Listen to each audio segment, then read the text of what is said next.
पयले फावटी staff selection commission ह्या हातूंतल्यान आमी कोंकणी पेपर सब्जेक्ट म्हणजे MCQ क्वेश्चन्स विचारपाक सुरवात केली। पयलीं आयज पर्यंत कोंकणी भाशा ही कंपल्सरी ही केन्नाच डायरेक्ट एग्जामीन येवंक नासली। पयलेच फावटी स्टाफ सिलेक्शनान येयली आनी 900 भुरग्यां पैकी सांगपाक खूब बरें दिसता की फक्त 17 भुरगे फेल जाले, म्हणजे सगळे जाण पास जाले, जेणे करून तांकां कोंकणी बरी वाचूंक येता। आनी फेल जाल्यार तेंची हांवें नांवांय पळयलीं, कोण आहा काय म्हणून हे पळय जाल्यार तांची नांवां सरनेमां पळयल्या उपरांत दे आर नॉट ओरिजिनली गोंयकार।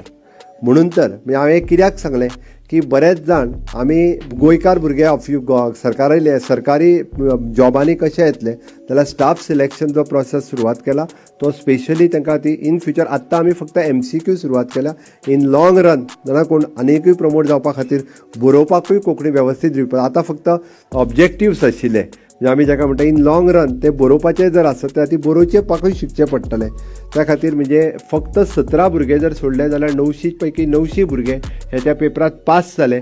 पण आनी एक बरी गजाल आसा की 100% मार्क जाका पडटा automatically he is getting the plus point. कारण 4 पेपर जर असले जाल्यार कोंकणी 10 पैकी 10 पडपी भुरग्यांक ऑटोमॅटिकली जर बाकीच्या सब्जेक्टान जर एक 5 मार्क कमी पडले आसत जाल्यार हे 10 पडल्या कारणान तो भुरगो फुडें वता। म्हणून कोंकणी लँग्वेजीचेर जोर दिता आसतना आमी स्टाफ सिलेक्शनान तेय प्रमोट करपाक सुरवात केला। म्हणजे ज्या अर्थी भुरगे म्हाका दिसता कोंकणी शिकपाक वाचपाक बरोवपाक सुरवात करतले ही एक बरी गजाल आसा आनी निश्चितच सगळ्यांनी ती करची।